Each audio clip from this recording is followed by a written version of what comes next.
Testing. Hello? Testing. This is a special transmission. A special one-off show. With me, Ricky Gervais, Stephen Merchant. Hello there. And the little bald mank twat that is the shaven monkey known as Karl Pilkington. Right. Now, Rick, just a quick question, because if people have just stumbled across this, perhaps on the internet or on their TV channel, they're probably going to be a little bit alarmed by what you've said there. You've come straight in with little bald mank twat, and a lot of people don't know who that little bald mank twat is, so maybe you should clarify. Well, I'm Ricky Gervais. You probably know me from such shows as The Office and Extras, cameos in the odd film. My long-term partner, not in that way, Stephen Merchant. Not in that way. Stephen Merchant, yes, I was involved with some of those projects, but I've not been in a film. And we met Karl when we went back to XFM as Conquering Heroes. We were let go when XFM changed hands, and then we did The Office, and then we came back, and we were big shots. No longer did we need to run the desk or press any buttons. So we were assigned, how can I put this, like a stupid lackey. Yes. Proper. Probably the person who was lowest on the rung. I'd have thought so. Station. They said, "Oh, give it to me. No one wants to work Saturdays." The caretaker didn't work Saturdays, so they gave us Karl. And we met Karl, and I was first struck by the roundness of his head. I'll be honest. I thought, this is a bald man, a little round-headed bald freak of a man. He opened his mouth. He spoke funny. Actually, he spoke without opening his mouth. That was the second thing that struck me. He just had this slack-jawed gimpness about him. Words came out. I think they got the idea now. Anyway, was what? Do you feel that was a balanced explanation of your meeting with us, or would you like to offer any extra detail there, Karl? Well, with every meeting, there's a different story, isn't there? The way you sort of looked at me and thought, he's weird. I saw Steve. It was like a triangle. Ricky was looking at me. I was looking at you, thinking that's weird. It seems a little unjust that I'm the. Why aren't you having a go at Ricky for being fat and just because? Old? No, I'm just saying on the first meeting. Right. It's like a museum, isn't it? Everybody rushes to the weird stuff first. I love the fact that you're putting yourself firmly in that category as well, though. Oh, I love that. That's great. Like someone from Reservoir Dogs. Everyone looking at someone else. But you don't feel that way about me anymore. No, I've got used to it now. That's what I'm saying. No, I'm saying you that whatever your accusations of weirdness were, they all were unfounded. It moves on, doesn't it? It's like anything. You get used to a look, don't you? I watch a lot of programmes on stuff that people have up with them, and you only watch programmes about people that got something wrong with them. That is what you do. If ever you say, "Did you see that thing last night?" It's going to be something like the kid who was born with too many legs, or the baby with an arse for a head. It's always going to be stuff like that. It's like there was a programme on a bit back about a fella who had a funny head and what have you, and he lived in a small village, and nobody double taked anymore because you get used to it, don't you? What was up with his head? Just had it was sort of like the new Elephant Man. He'd sort of had gone for that look. He'd gone for that look. And, what does he do in the morning? Just eat a bun, sort of shave? It's just that's all I'm saying is people in his village. You want a big village. People were used to it, and they no longer stared. And that's what I'm saying with you. But it's interesting that because you say you've acclimatised to my so-called weirdness. I don't know what weirdness that is. I've still not grasped that. But Ricky continues. What? It's just the eyes. He's listening. Why are you listening? So I've not had a go at you, and you stupid round head like a orange. Which is the thing which perpetually entertains Ricky. Ricky is never acclimatised to you. Is that fair, Rick? Yeah, I love it. I can't get enough of him. Because I see different things. Every time I look at Karl, sometimes I see like a completely sort of like spherical object. Right, like honestly, like some sort of pumpkin on Halloween. And then I see flat, straight with on. With a pumpkin, Rick, right. with a jack-o'-lantern outside someone's house, right? There is a certain light behind the eyes. Not with Karl. And then sometimes he looks like a plate. Do you know what I mean? Like, like a clay plate that a child has made. When they've made a face on the plate using their food. Or a biscuit. Like one of those biscuits, novelty biscuits you can buy at your birthday. Can ice with a little smile into mine. Yeah. But that's not the I think that's not the biggest thing. Karl, it isn't his physicality, it isn't it the roundness of his head, it isn't the gimpness of his slack-jawed face. It's not even his hairy body and sort of like chimp-like gait. It is. Although those are all key features. These are all key features, but it's his incredible mind. And I think maybe over the next 2 hours or so, if you haven't heard of Karl, then I think you're in retreat. If you have heard of Karl, then you're already being treated, I think, by the fact that he is present on this special broadcast. Rick, can I suggest that we take a pause there, play some music, come back and we'll talk some more? Oh, this isn't just about Karl. We're playing some great tunes.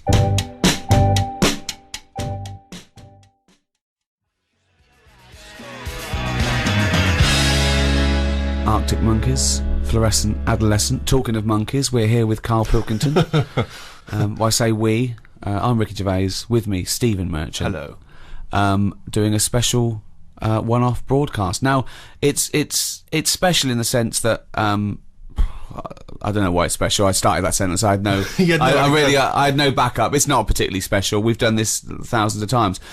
Well, it's special in the sense you got the old team back together. Exactly. It's special in the sense that it is a one-off. Yeah. That's why it's a special one-off. It's special in the sense that it is a one-off. I know it's special for me because I'm giving up a time, about 3 or 4 hours of my time for no money and no personal gain.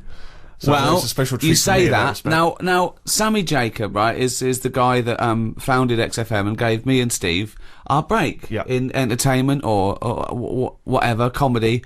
I remember also on the second day, he said, when are you two going to do some work before I fire? Yes. Which was... and I vowed that no one would ever say that again. Yeah. And so he called me out of the blue and said, we're launching NME Radio. I thought that's a good project, I'm a fan of the genre. Right, will you do a special show? Right, I called Steve. Steve went, well, I called Karl and he went, definitely not. And so I had to persuade these two miserable bastards to do this show. Karl, why didn't you want to do this? As a favour, I said to Karl, let's do it, let's do one. There's 2 reasons I wanted to do this. One, we'd stop the podcast. Yeah. Karl, we charged for the podcast because you'd left work, and, we did very, very well with that, and I thought I want to give something back to the fans, okay? That's one thing, okay? Right? 2, I want to do Sammy a favour. Why not? Okay? Well, that's fair. That's your opinion. Yeah, but you, yes. But what you can't do when you're doing someone a favour, you can't go, yeah, Steve and Karl feel the same about it. Yeah, of course I'll do it, Sammy. Of course Karl will do you a favour, the man you've never met and you've never done a favour for yourself. Of course he'll do it. Well, hold on. Steve didn't want to do it either. He was busy. He works on 6 Music, so he was worried about that. He shouldn't really be doing it. I shouldn't really be doing this. And I'll tell you this, if you do love great new music and lively chat, then 6 Music Sunday afternoons is a great place to be with the Steve Merchant Show. I agree. There's enough for everyone to go round. Yeah. Enjoy that, enjoy this. Yeah. But Steve does it a favour to me. I said, Steve, all right, mate, you've done me enough favours. Yeah. Yes, I will, okay? You didn't fall for that. I said, as a favour to me. No, he didn't. I even started an internet campaign to put in the poster up saying, Karl, do some work, you little lazy bastard. After a month, he was begging me to stop it. I wasn't begging you, it was just a bit stupid. You were really annoyed. Yeah, what I like, though, it's interesting because you're a busy man, Rick, and I know you've been heavily involved with lots of projects. How you found time, because you don't like writing and doing any form of administration at any time. How you found time to write a daily blog is quite remarkable. Well, I knew it was irritating him. Right. It was. It captured the imagination of people all over the world. I wanted him to do this podcast, and here we are. What changed your mind, Karl? Well, you kept going on about it. Yeah. And then I thought you saw friendship. Friendship was an important thing. Yeah, a little bit of that. Now I've got to tell Steve something on air that Steve doesn't know about. Me and Steve are doing this for free as a favour. I'm doing it as a favour to Sammy. Steve's doing it as a favour for me. That's what friends are for. Karl was negotiating himself some money. Yeah, well, this who the hell have you negotiated money from? With Sammy, I didn't know him. I owe this man nothing. I'm not doing anything for free. I've got bills to pay. We've all got bills to pay, right? Oh. You've got other work that brings you money in. Let me just stop because... Sick of it. Wait, though, because this is interesting. Because, as you say, Rick, you're doing this as a favour to Sammy. He gave you your big break. Now, Rick, you gave me my big break, right? I didn't know Sammy. Ricky gave me a break. I'm doing this as a favour to Ricky. Oh, hold on. Who the hell gave Karl Pilkington a big break? Who would... Oh, that. There's one man in this room who wouldn't even have an agent, wouldn't even have a need for an agent if it weren't for Mr. Ricky Gervais. But hang on a minute, it's not me. Nice one, Steve. I'm already thanking you, Rick, by doing this free show. So hang on a minute. You miserable, ungrateful little mank twat. Yeah, I hope you feel really bad. I don't feel bad. Me and Steve are doing it out of the kindness of our heart. Yeah, free. You're money grabbing again. That also on the internet. How mean he is. I'm not mean. You are mean, Carl. Because we did those paid podcasts, and all I wanted to do was some free ones. You wouldn't do it because we've done it now. I'm just saying you've got to get to a point when you go, I enjoyed that. Yeah, the podcasts were all right. Cut them off. You don't keep the story going. With the Bible, they didn't go, let's do another volume. People seem to like this story. Yes, they did. What? The New Testament. The Old Testament was a massive success. They did it success. once then. They did like a special for the fans. But all I'm saying is one sequel. But they didn't keep going on. And we did 3 lots of the podcast. Yeah. That's more than enough for anyone. But I just wanted to give the people on the internet something back. Yeah, well, we've given them enough. Sick of the people on the internet always moaning. What? Who are just moan. Who do? People do. Sick of it.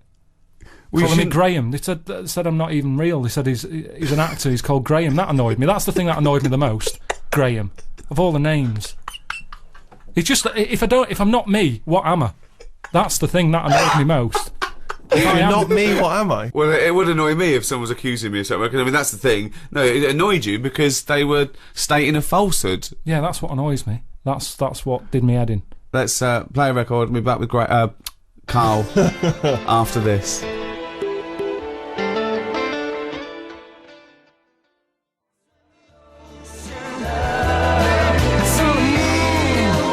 Richard Ashcroft, check the meaning. He's from your neck of the woods, isn't he?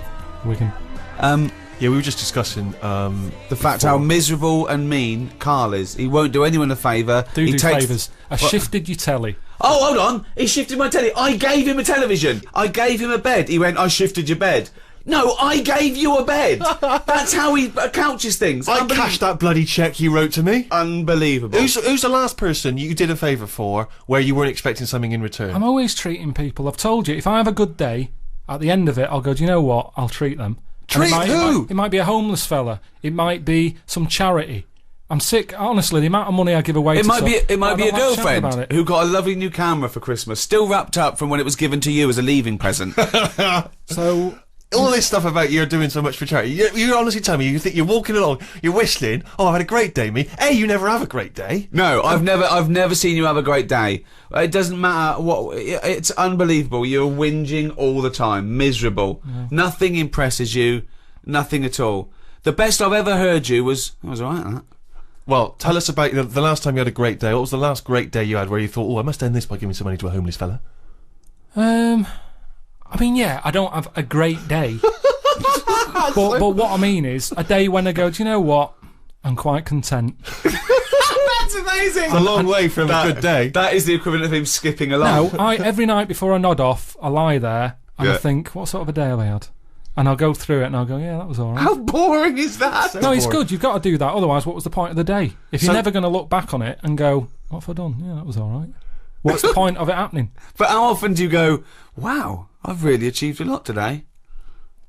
Because I remember one day at random, you told us you'd been to the Cobblers and back. I didn't even know Cobblers still existed. Yeah, that was a 24-hour period we were talking about there. You kept a diary. It mainly consisted of had a chip butty in a cafe with Suzanne. And then you talk about an old woman you saw. No, that was your day. I've made it a thing that I do now, that I like to learn something every day. And then what have you learned today? Well, I haven't done anything yet. Brilliant. But what I'm saying is... What did you learn yesterday? I've learned you're not a generous man. You're a mean bastard. You don't repay. And that's coming from Steve Merchant. I'm just saying, as long as... I always think if you've learnt something, then the day's not been wasted. Well, what have you learned yesterday? What have you learned yesterday? It was something you told me about the monkey arm. Right, yeah. There's scientists have done the first brain robot interface.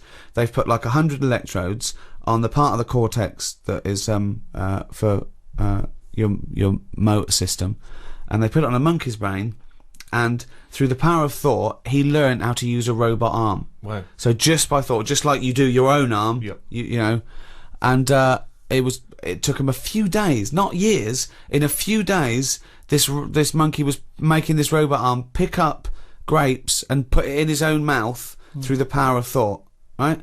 Karl went, did he have his own arms? I went, yeah. He went, well, he's lazy then. Don't you think it's a bit wasted on a chimp? One, what's it doing? All they ever do is eat or chuck shit about. So why give them a decent new robotic arm? Well, who are you going to give it to?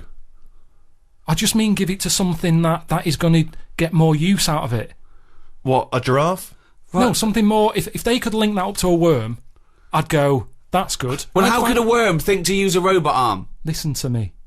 They can't think. Oh, hang on, I'd like to know. I'd like to know how this tiny How do you worm... know? How do you know? What I'm saying is, a worm's never had an arm. You're a maniac. Think what you're saying. You wish a worm had an arm for a day. No, all I'm saying is, if we're going to faff about here and get animals giving them extra arms, They weren't giving a monkey an extra arm. They were testing this theory that they could make the first computer-brain interface. The thought went from the brain through a computer and made this arm work. That's incredible. The upshots are you can really have bionic arms. You could have amputees having perfectly working dexterous limbs. And your response to that is?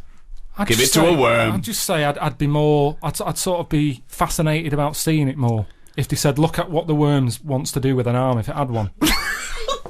I honestly don't know how your brain works. I think we should give it to you and see what you do with the arm. What? I tell you what. How could a worm have an arm, Karl? It wouldn't have an arm. The monkey didn't have an arm. It was a robot arm that they'd set up. Right. Let me explain it like this. I wish they'd have picked something else. Maybe not a worm, but they always seem to do the tests on the wrong animals. No, they do it on the closest thing to the human being they can. I'll tell you what I read. You know, I say I like to learn something every day and what have you. Yeah. A few weeks ago, it was about our worm. They've given it anti-aging cream. Right. When have you ever seen an old worm? How do we know if it's any good? I could not tell you the age of a worm. I've seen loads of them. Give it a tortoise. Play a record.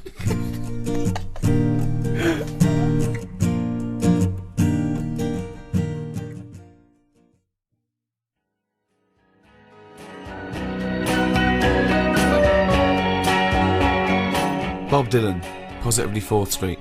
I actually, Rick, was in Vietnam a couple of weeks ago. Oh, yeah. And I don't know if this was thanks to your campaign, but I did pass somewhere. It was admittedly a European person, but as I passed, they went, "Oi, oi! Karl Pilkington's got a head like a f***ing orange." That's amazing. Which is lovely to see. And I've had it all the way around the world. That's in Vietnam.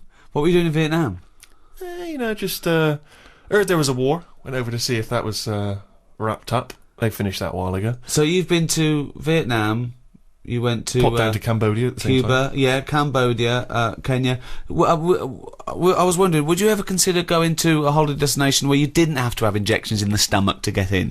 Well, you know what? I am an adventurer by spirit. I'm a sort of Indiana Jones figure, and plus someone was paying for it. We did it. Pardon me. We did it in high class luxury. Did you? There was no slum in it. I felt a bit bad because I was worried that I wouldn't see the real Vietnam.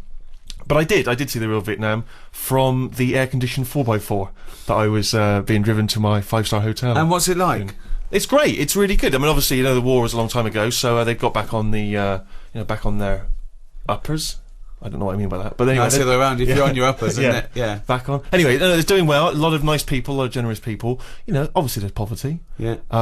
There's a couple of things over there I think which would really intrigue you, Karl, and I think it's a great shame that you're not more adventurous as a traveller, because I think it would really open your eyes. You're having a laugh.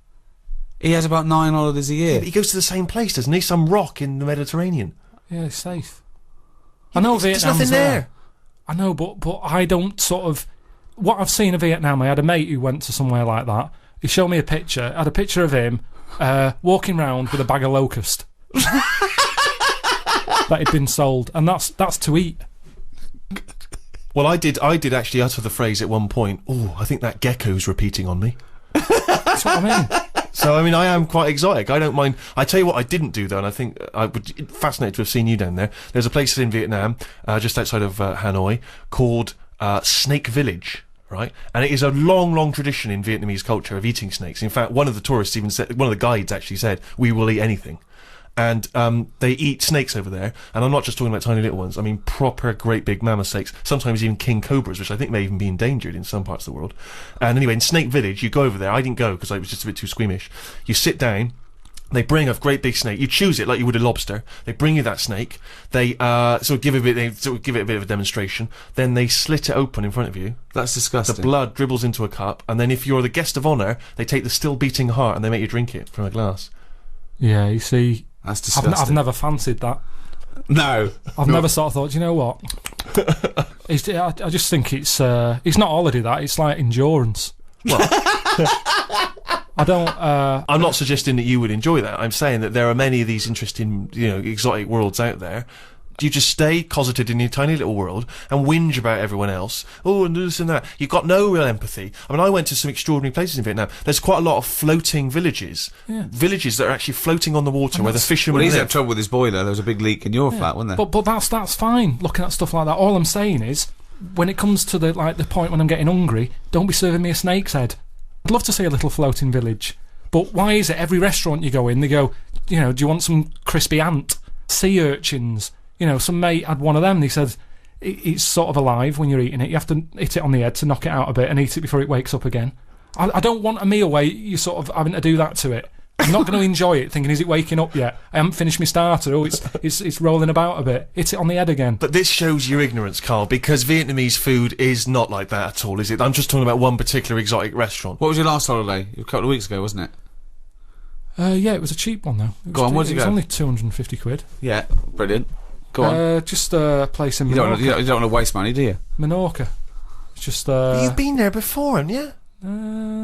No, I don't think I have. You've basically been to the same places over there. Yeah, there's not... I mean, yeah, you're right. I mean, there was nothing there to see. It was just... Even the weather wasn't that good. But So it was a waste of why I time. went. No wonder it was 250 quid. I don't know why I went. But it's an experience. So you and Suzanne went away for an idyllic holiday. It was £250 all in for a week, was it? Weather wasn't very good. There was nothing to see. It was a shithole. Right, what did you do? I just sat outside and I was watching... In the rain. Really? You didn't even No. need to hire a villa then? You could have just, pitched up and said, sort can I of- sit here? We had our own space, and for the first day it was all right. And then a family moved in next door from Scotland, and they were loud. And I hate it when people are loud and you can't understand what they're saying because their accents was really strong. So it's like, no, I can't even sit here and listen to what's going on. It's like really strong accent. Brilliant. The kid was only young, but he sounded old. Do you know what I mean? I don't know what that means. No, I've no idea. Just the Scottish voice, it sounds old. Even though he was a baby, he had a voice of an old man. I don't know what that But means. this is what I'm saying. You don't go anywhere where you can embrace the change and the difference. You go to places where just some annoying people come and you move in next I door. had paella.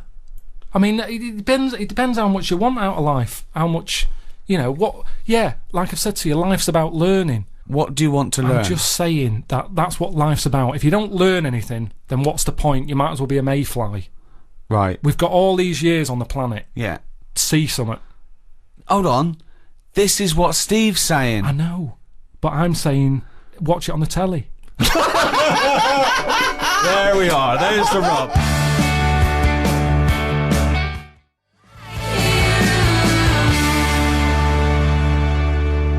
Rilo Kiley. Portions for foxes. If you love good music, by the way, you should tune into Six Music on Well- Sunday afternoons, the Steve Show. Well, at the Steve Radio. moment you're listening to NME Radio. Well, yeah, but You can listen to that on NMEradio.com or on your telly, yeah, on the internet, go to everywhere around the BBC world. if you want to- NME. Probably, along with Rolling Stone, one of the most famous, most respected yeah. music. Well, yeah, but you can carry on reading. Magazines. You can carry on reading Rolling Stone magazine after you're about 16 years of age. Have you read the NME? Well, Not for a while. The letters pages. People complaining about the haircut of the bloke from the Kaiser Chiefs. It's not a pressing concern. Move on. That's the problem, isn't it? That's me with music. I like to sing along to a track. But I doubt that. I do. Well, Go on. No, I sort of hum. Go on then. What's the last track you hummed along to? What's your shower song? People supposedly have a shower song they sing in the shower. What's yours? Oh, with my boiler being broke, it's got to be a short one. How's that going? People won't believe it. See, that's the other thing that people think, I've been moaning about the boiler since, about 2006? Yeah. I've had it fixed loads of times. Still the fault now. Every summer, it's come round again, the hot weather. It's not working. Get a new boiler. I can't get a new one. People keep saying get a new one. I can't get a new one. Why? No one will fit one in the cupboard that it's in. What, you can't find a single boiler in the world? No. What they said was, British Gas said they can't touch it because it's dangerous. That's good. I got in a dodgy fella to try and sort it, and he said, I don't want to take that one. It seems too dangerous. He said, have you got an alarm in here? I said, what do you mean? He said, it lets out gases. Make sure you have a thing, because this is old boiler. I'm not messing with it. So immediately you went out and got that seen to? No, I've got an alarm now. Have you? Yeah, What, you're it's fine. genuinely telling me there is no one anywhere who can take this boiler out? What only they got to do, they just got to blow up the house, No, have they? what they said was, they said we can put one in your lounge for you. Because they said you've got to knock a wall down, all this. It's not worth it. It's not worth it. What do you got to knock a wall down? They said knock a wall down to put up a new boiler, and I don't want to start knocking walls down just for the sake of hot water. It's not worth it. Put the kettle on. I can't be bothered. So yeah, it is still ongoing. You ain't got to wash his hair, has he? No, that's true. So yeah, I don't really have a shower song. But yeah, music's all right. I just don't want to know everything about it. Music's all right. No, it's good. It's one of the seven wonders of the world. I know it is. Yeah, it's good. It's beyond. I can't describe. I couldn't try to describe how amazing music is. Yeah, I know. Not the shit we've been playing. No, I'm just. But I mean, I'm just good saying. music, classical Vaughan music. Williams and Beethoven. The music affects the brain in extraordinary ways. People with, sleeping sickness who are otherwise almost in a vegetative state hear music, they can suddenly can come awake, they can sometimes even dance. I was watching a documentary the other night about people with, Tourette's syndrome, where it affects, the body in different spasms, they have spasms and twitches, but when they're drumming, all those spasms and twitches go away. Other people who've got the IQ of children, and yet they can play classical pieces, they can improvise in an extraordinary jazz way. It's a remarkable thing. Music It works does on a subconscious something. No, level. it does. Yeah, there's an Elvis song that my hairs always go up on my back every time I hear it. I don't know why. Every time I hear it. Well, I know why, because there's none on your head. But you've worked in music, you've worked around music for years, and not once has it improved your IQ. No, do you know the biggest problem, Steve? I don't want to moan. You do. You can't get away from noise these days, and that's the problem. I think that's music's almost got too important now. People can't think, and that's the problem with music. There's always noise. You can't get away from it, and I can't concentrate. If there's any sort of noise, I can't concentrate. My brain's going, what's the noise? And my ears are going, I don't know, go and have a look. And I love the fact that your brain's talking to your ears. it's all connected. The irony is, I genuinely think that conversation is going on I in know, Carl's head. and I think the ears are slightly cleverer than his brain. No, they all kick in, don't they? I'm sat there, my brain's working. Go I might on. be writing something, I might be doing that book, I'm thinking my brain's going, right, yeah, it's working. And then a noise happens outside. My ears go, what's that? My eyes go, well, I'll have a look. Brain goes, yeah, go on then. Suddenly, they're not even thinking about the book. No, it's you. No, but There's no conversation between ears and this eyes is and where it's brains. interesting. He's read the Numbskulls. Do you remember that as a kid? Lots of little people inside a person's brain making it work. Herman's head for American. Turning a wheel to I've move said to you though, well, how do you know which one's in charge? Because my brain was quite happy doing that book, but my ears got bored. Make a note of that, someone. If you're listening, make a note of that. My brain was quite happy working on the book, but my ears got bored. No, the way I see it is your brain is like the adult. The what? The adult. I thought you said addled. And your ears and your eyes are like the kids, and they get bored quicker. And the brain's quite happy. This doesn't work at all as a metaphor on any level. Biologically, philosophically. It does. No, it doesn't. It doesn't work at all. It does, because your brain does the thinking. Now, if I have earplugs in, my brain can think better without the ears. Yes, because there's nothing to put it off. It's concentrating. That's a distraction. Yeah, so that's what I'm saying. Your ears are just receptacles. Hear him out. Yes. Go on. So if your ears can't do their job, it's like a well-behaved kid. It sits there. It's quite happy. It's not interested in what's going on around it. Take the earplugs out, they go mental. What's that noise? What noise? Go and have a look. Eyes, go and have a look. I don't know what you're talking about. This is the ramblings of a maniac. Can you tell your brain to tell your mouth to talk some sense? Well, which order would you say it works in? Well, it's all working at the same time, isn't it? No, but your brain's at the beginning of the. If it was a circuit, your brain's at the beginning. Yeah, no, necessarily. Not with hearing something. Your ears come first, but they're passive. Your ears are merely receptacles for sound, right? They're a conduit to the brain. So hearing is only thought. Hearing isn't the airwaves hitting your eardrum. You can't block it out. No, what I'm saying is that's a passive thing.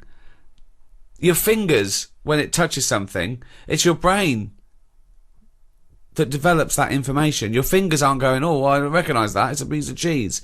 It just touches it and your brain recognises it. It's all done in the brain. No, not convinced?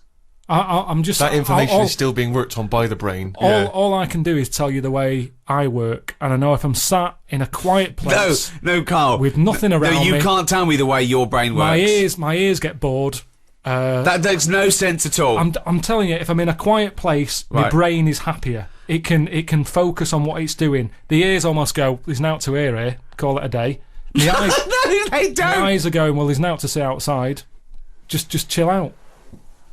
Whereas if there's a noise outside, if it's a noisy street, everything's kicking in. My brain's getting annoyed. My ears are going, what's that racket? My eyes are thinking, oh, what was that scream? What's happened? What's your nose doing? Why is your eyes thinking, what's the scream? What? Why are your eyes getting concerned with noise? He wants to see what the ears have heard.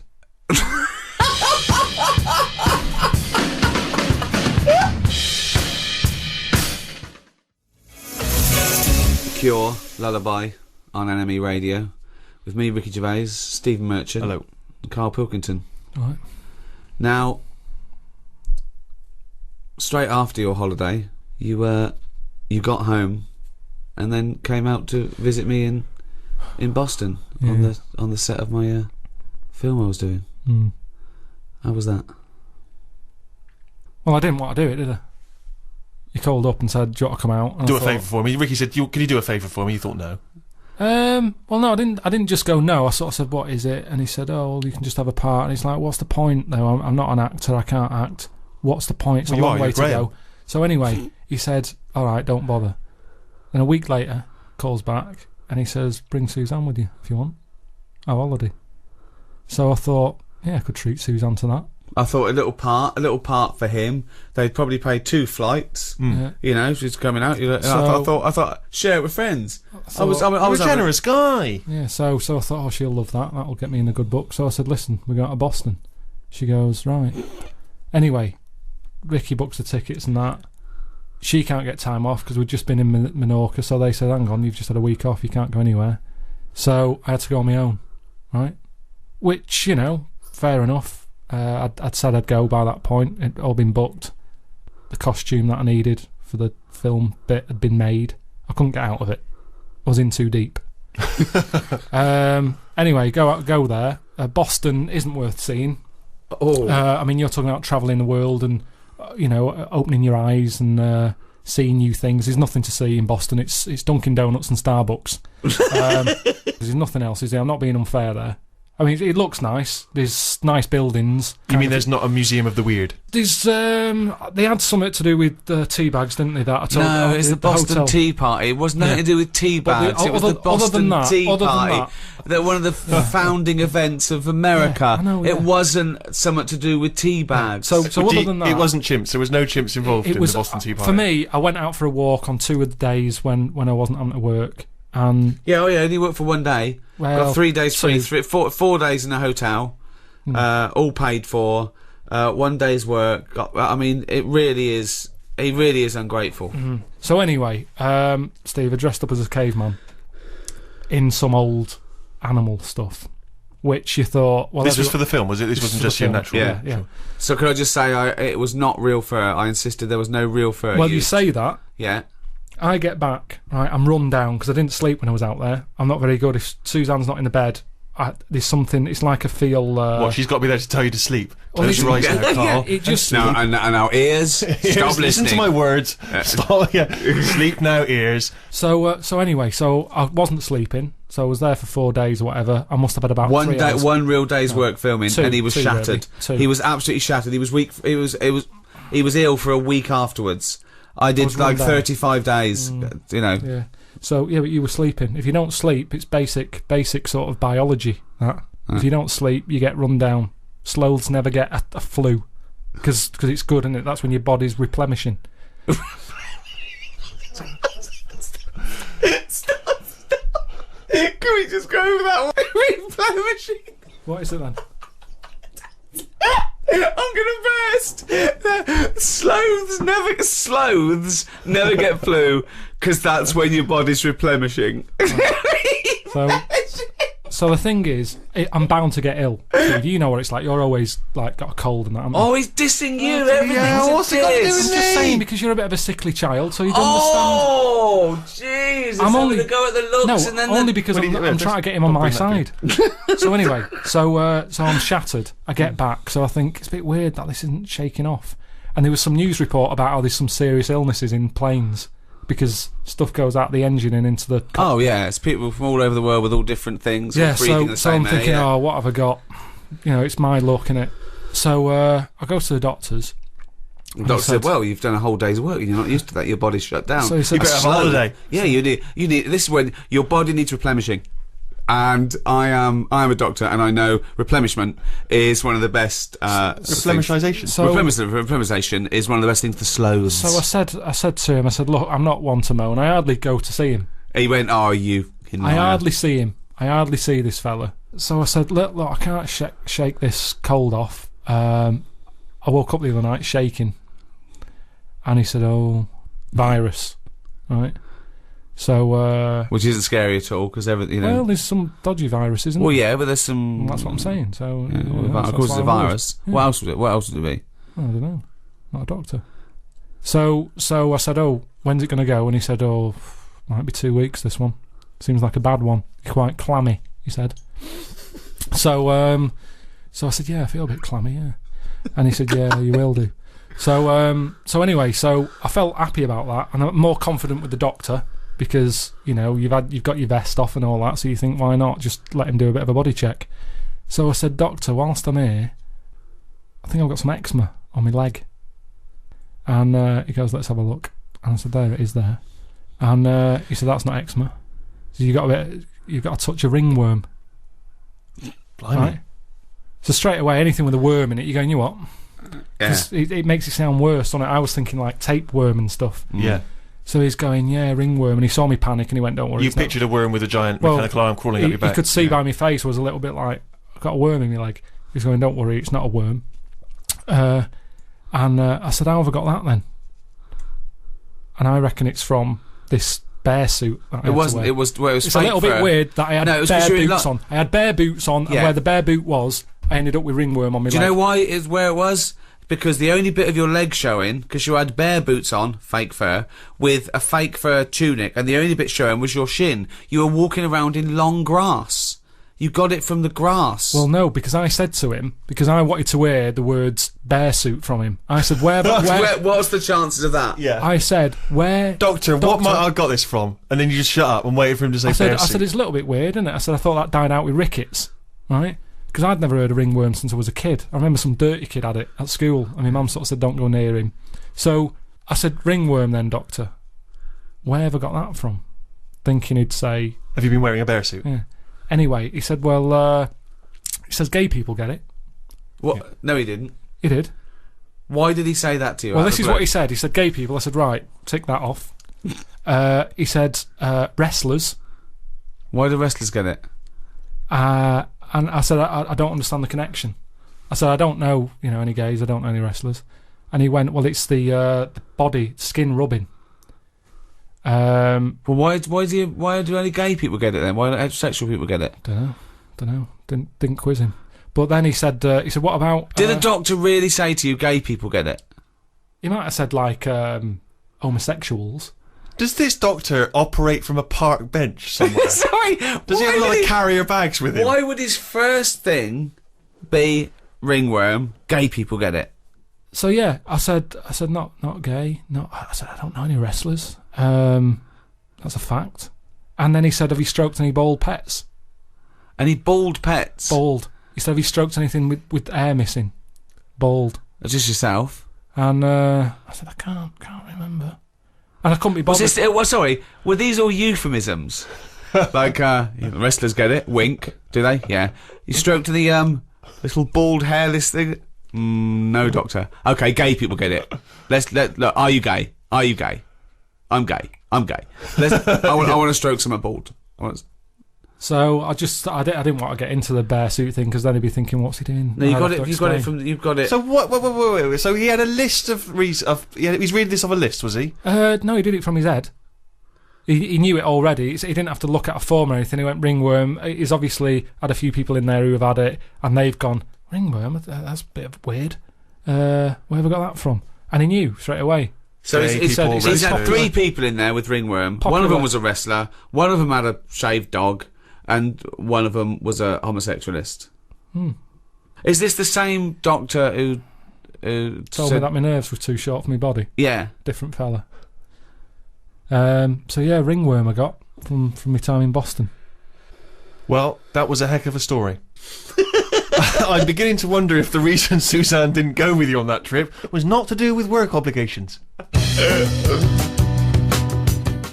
Your iPod, you've downloaded it, maybe? It's a test transmission. Yeah. Oh, it is a test transmission. Yeah. Testing. Yeah. If you're hearing this, then it's working. Who are you? I'm Ricky Gervais. Who are you? Steve Merchant. Who's that little bald-headed mank twat chimp over there? It's me, innit? Alright. Yeah, well, we need your name, don't we? Karl is. Telling you, I was talking to you earlier about going to Vietnam, and I'm not good. I mean, although I like to travel, as you know, I like to go to exotic places. This is going to come as a surprise to you, Rick, but I do look very English when I'm abroad. I obviously I'm 6'7".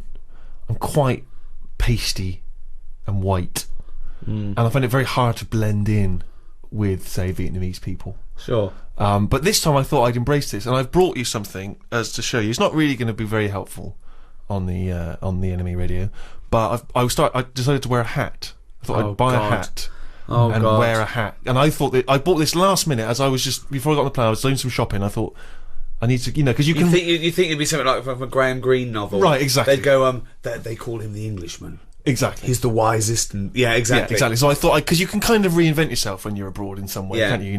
Yeah. And so this is the hat I got. Christ. Maybe you should look away for a second. I'll put it on, and then you can. Now, bear in mind, it is a bit battered because it's been in bags and stuff. Sure. Steve, what are you thinking?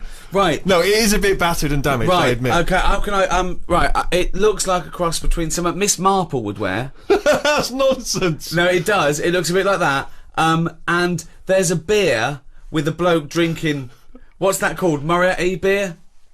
I think you're thinking of the Hofmeister bear. No, I'm not. It looks like Miss Marple's hat. It doesn't look like Miss Marple's hat. Does. It's kind of moddy, isn't it? It's not. It's a tweed thing that comes down that an old lady would wear. Not tweed. It was a librarian lady would wear in the 1930s. It's not tweed. I have never seen it. That you didn't really buy that, did you, to wear? I did. No, you didn't. Yes, I did. Right. Can I take a picture of this and I'll put it on my website? Exactly. Right, I am now taping this on a camcorder. I will put this up on rickygervais.com. I disagree. I think this genuinely looks good. I think it makes me look a bit like, say, Tom Waits or Farmer Barlow. The point is this, right? I'm wearing the hat, I'm looking good, okay? But people, obviously, they can sense that I'm a moneyed tourist. They can see how good I look, and they know I got a little bit of money in my pocket, I can afford to buy hats, and everything. So obviously I'm always a target for people trying to get money from me, stuff like that, which is always a hassle, isn't it? And I find it very difficult tipping when I'm abroad. I don't really understand what the rules are with tipping, and that's a big anxiety for me.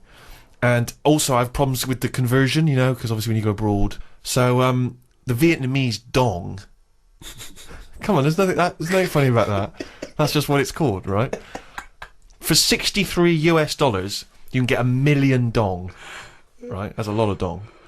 So I'm packing like a huge dong. I got 2 million dong, in me money belt under my shirt. Right? Yeah, so look at this image, right? You were wearing that hat and a bum bag. Yes, but no, I don't have a bum bag. I have a money belt that I wear underneath the t-shirt. Right. So as not to see, so people don't think I've got any money on me. And if I get mugged, I can just go, I haven't got any money on me. Because they would never think to look underneath the shirt and see the money belt, right? Well, that's still out of reach, isn't it, over there? Yeah, and they are actually looking up your t-shirt. Well, it's funny you should say that, right? Because I went to a market at one point just to look at the things that were for sale there. There's lots of eels and lots of fish and lots of other interesting items, right? So I'm looking at the market, I'm taking some photos, and I hear this kind of murmur, right, that's going around the market, and then I start to see them all the people in the market sort of pointing, right, and staring and talking at something, right? So I'm looking around, trying to figure out what it is, right? And I realise they're looking and pointing at me. I genuinely swear to God, right? So they start, and then... Did they think one of the big eels had escaped? Well, they started laughing. Oh, no. They started openly pointing and laughing. One of them, right, started... Like, I think he was a postman. He looked like he might be a Vietnamese postman. I don't know why that should make any difference. But he started doing a sort of lumbering, sort of Frankenstein walk. And pointing at me, right? A whole section of them just started cackling with laughter. And then at one point, a woman in one of those sort of Vietnamese lampshade hats, right? She runs up behind me and she attaches to my back a sort of kick me thing that you would have attached to some nerd at school's back, right? She actually put something like that on my back. I don't realise initially. So they're just chortling. They are weeping by now. And I'm talking like the whole market is in hysterics. And old ladies are coming up to me and just, comparing their heights and then giggling. And then I'm sort of trying to get this thing off my back so I look like a dog, chasing its tail. And I just realised that this entire marketplace was just openly laughing at me. And what angered me, Rick, was that I've spent a lot of time in this country, in the UK, right, building up a career, right, so that people don't laugh at me, right? They respect me. They see me as a man of great accomplishments and achievements. Yeah. I go to another country where with that hat. Exactly. Walking around with those glasses with a little money belt on, maybe sandals with socks because I got a foot infection. And it turns out that they're just laughing at me, just openly mocking and laughing at me, right? So I just genuinely got upset and I got You threw down your cagoule, left your clogs behind, and got on the first plane back. I hopped in a rickshaw straight back to the hotel where they do not laugh at me openly. But anyway, just to return to the dong issue, right? This was what worried me, was that obviously you got a tip. So we had a driver for a few days, right? And you got to leave him a tip. And I never feel a bit awkward. When do you give him the tip and everything? How does it work? And so I didn't know how much it should be. And I was thinking, well, it's a poor country. I've had a driver a couple of days. I haven't paid for the driver, so I give him like $20, right? Which is like 10 quid. I'm thinking that seems like a good tip. I get in there. I read in the guidebook. I should have only given him $2. I give him 20. Well, right. Now because you don't want to upset the precious equilibrium.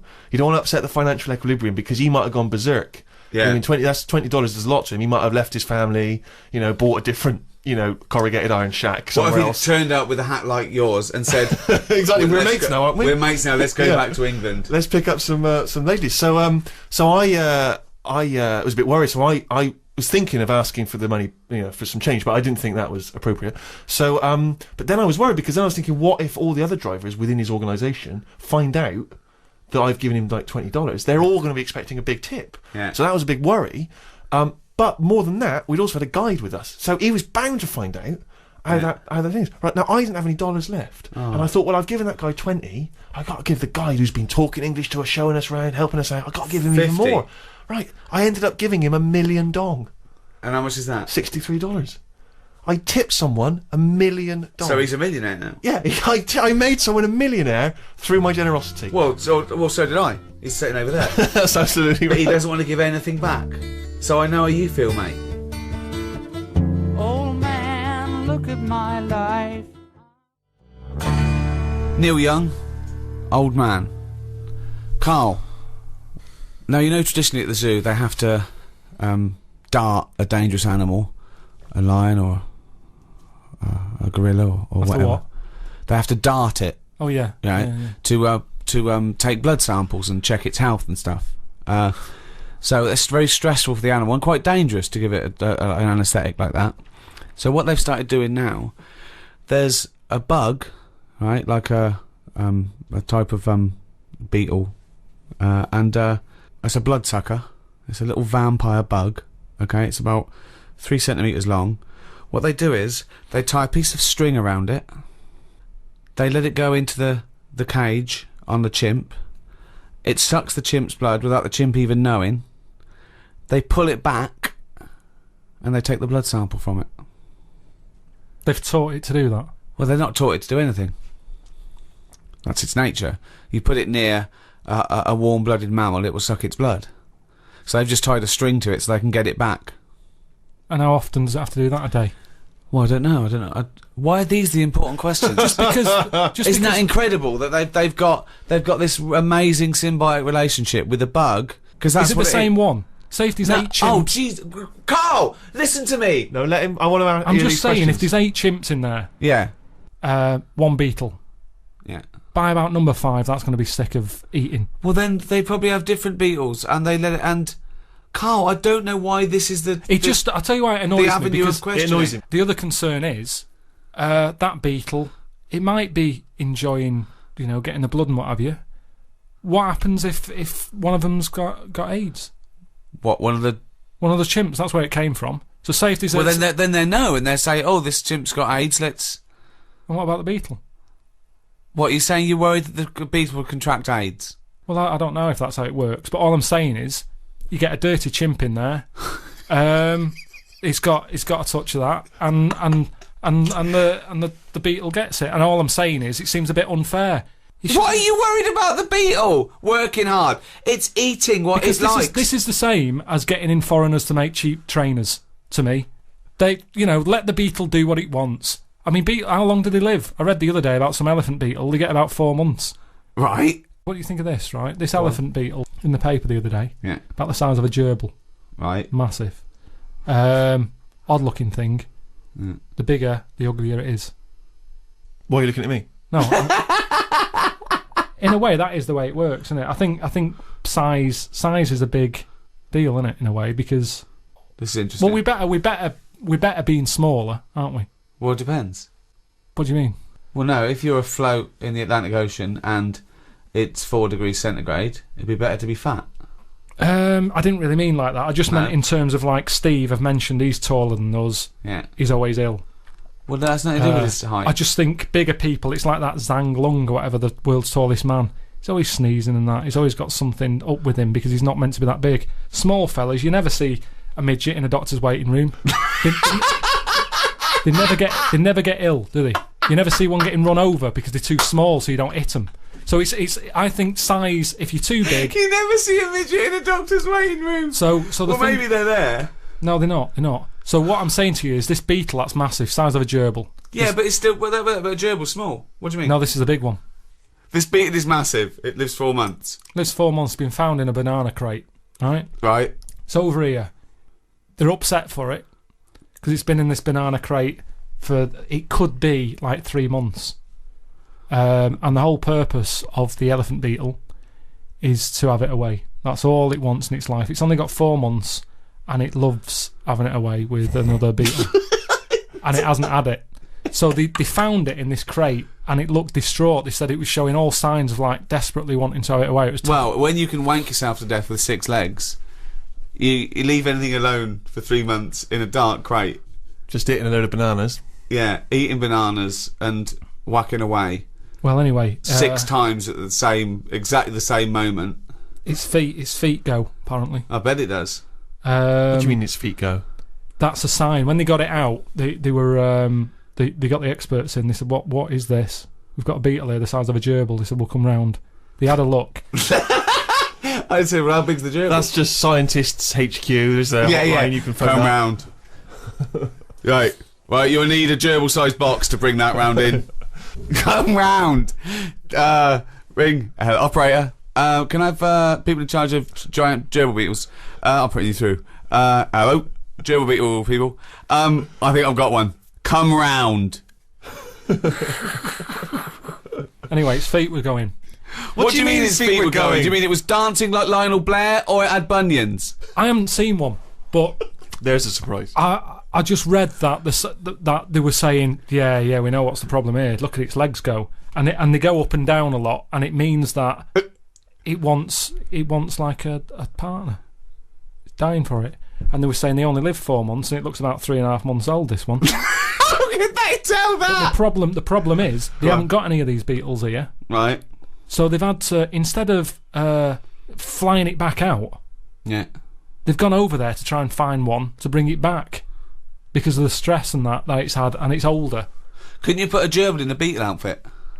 Hang on a minute. I don't mean a little wig holding a guitar. But I don't know the full story in that. I just know that they found this beetle. It just sounds unlikely that people would be this concerned about I one agree. beetle, and it's only got half a month left. It's got 2 weeks left. It's got to have some sex. We have got to give this beetle some sex because, god damn it, it's a beetle. What was found on a boat with some bananas? I It don't know deserves why- sex before it dies. I don't know why he cares more than a blood-sucking beetle than a chimpanzee. I just can't suddenly. believe people are flying out to Japan or wherever they come Why do you care from. so much about beetles all of a sudden? Only because they were mentioned, and I just thought, whilst we're on the beetle tip, let's discuss them. What do you mean his legs were going as well? That's what they do. That shows signs of like it needs a woman.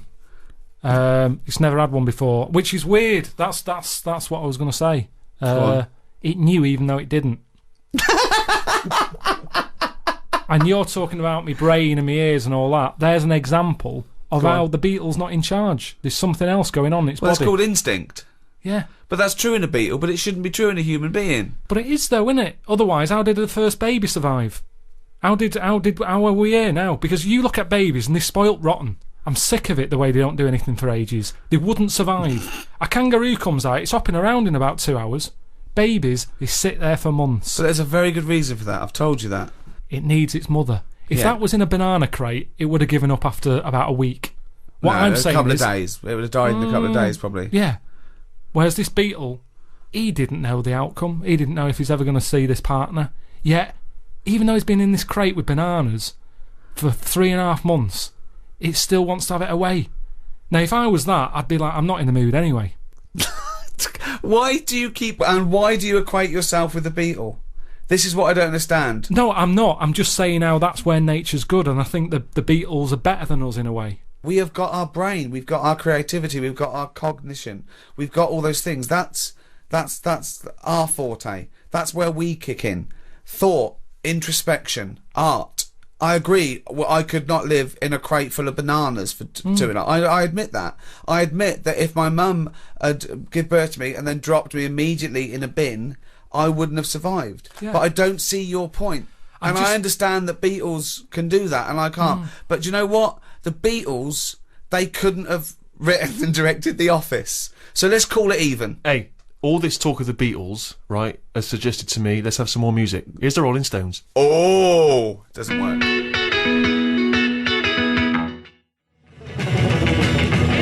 Well, that's about it. This is the test transmission for the NME radio. I've enjoyed it. I think Steve's had a blast. He's got his hat on. Yeah, I'm as happy as Larry, mate. Just pleased that I've done it all for free. Yeah. Whereas Karl will be cashing a sweet check. I know. It looked like looking after number one after all we've done for him. I didn't even realise there was an opportunity to ask for money because I understood it to be a favour, so it didn't even occur to me to get my agent. Always ask. No, because I'm doing it as a favour. If you said to me, "Can you come around and help me move house?" I would do it. I would not presume you're going to pay me for it. Debt of gratitude. See, one day maybe I'll need the NME. One day I'll call up the NME, just like you call up scientists and go, I've got a beetle the size of a gerbil. They say, come round. I might call them up and I go, oh, what's the drummer from Dodgy doing? They go, come round. But where does that debt of gratitude stop then? Because at what point do you say, well, I'll have some money, please? When I get a bill from British Gas, what will I do then? Will I just say redirect this to NME?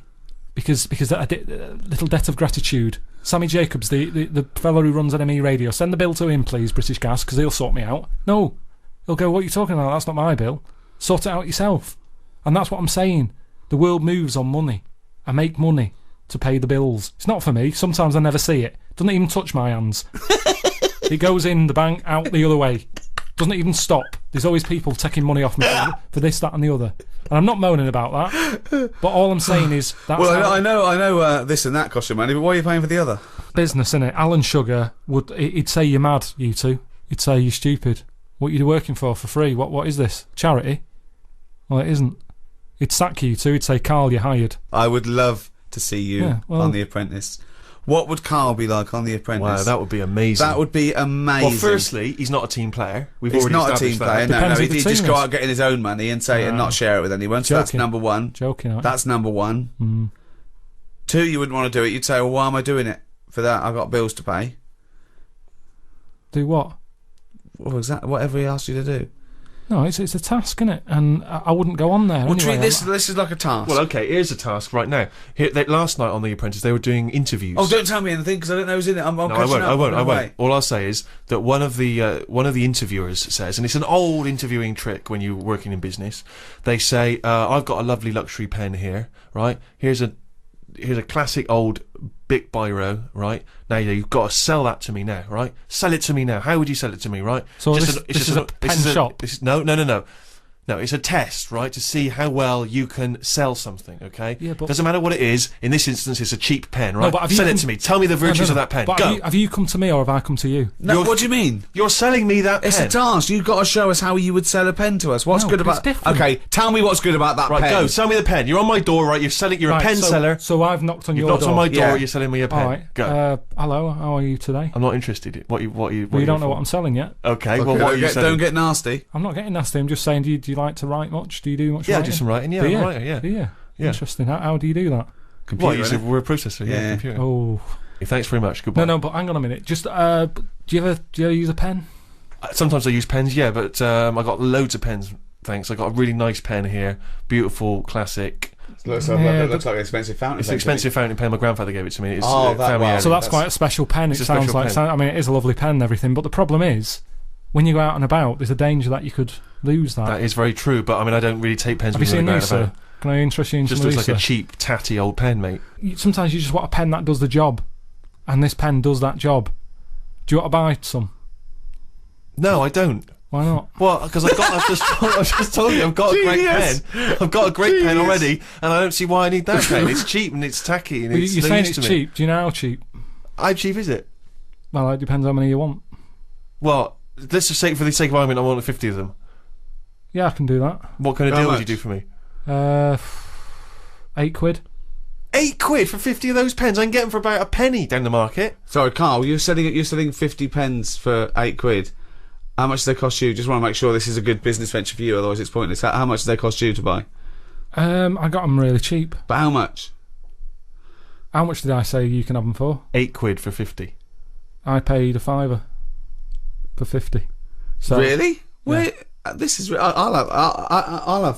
Can I have them for £5 because I'm a mate? You can have 25 for 50. No, well, no. If you got 50 pens for £5, I wouldn't do this as a living. Anyway, that's the thing. Carl, can you get me 50 pens for £5 then? 50 pence for £5. Yeah. It's not worth it, mate. Well, no, I'm a mate. Just you don't want to make a profit out of me, do you? It's not worth it. I'm trying to run a business there. I've got bills to pay. Yeah, well, I'm trying to write something. I'm going to close the door in your face. All right, you don't want a pen. No. Fine. Sometimes you've got to know when to cut off and move on. And So that's what I you'd do. say to Sir Alan, is that you always give up? When someone says no, you give up. I'll say I met him. He just wasn't having it, Sir Alan. So he didn't want any pens. If you don't want any pens, you're not going to buy them. But you're a salesman, you've got to persuade me that I need a pen. But what Everyone you said needs about- pens. But what are you saying about the other fellow that came out of well, just lurking behind him, but came out of the shower, and I went, "Oh, I'll have 50 pence for £5." What did you say to him? He said, "Not interested." Yeah, because it all got a bit dodgy. I don't know who this person was and that, and he just wanted him at the going rate. What sort of a businessman would it be for me to have got the pens for £50, 50 pens for how much? 8. You're fired. Stick it up your ass. Well, I've enjoyed it, I must say. I've been Ricky Gervais, with me Stephen Merchant Goodbye. and Karl Pilkington. If you've enjoyed this drivel as much as me, which is unlikely, because I mean I like being in a room with a no offence to you, Steve, but with a couple of freaks. None taken. Sure, thanks. If you have, we've got a little back catalogue, haven't we, Carl? We've done about 24 of these. Loads of them. You can go to iTunes on a little audio book. Good value for money, isn't it? It's a couple of quid for hours of entertainment. I tell you as well, if you love great music and as I say, informative chit chat, then Six Music is your destination. BBC Six Music, you can check that out every Carl, Sunday anything afternoon. to plug? Well, if you don't want to listen to the radio and you haven't got iTunes, go back to basics. Read a book. Yeah. It's not out yet, but it will be. Well, how are they going to read it then if it's not out yet? Just saying it will. Well, I'm come out. saying they can go to iTunes now and get the back catalogue, and they can go to Six Music this Sunday. So I don't know why you're saying Well, you might do a book. Well, after that, after they've done all that, in a couple of months. Just nip down to a bookshop. I'm not waiting a couple of months. What if they need to have it away? Busy guy. Like the Beetle. You wouldn't say to the Beetle, "Oh, it's all right. All right, well, there's another book out there as well that I did last year. Right. I would presume as well, is the NME radio going to be on at some point? Just check the NME for details. Yeah, or maybe go on its website. NME.com? Probably.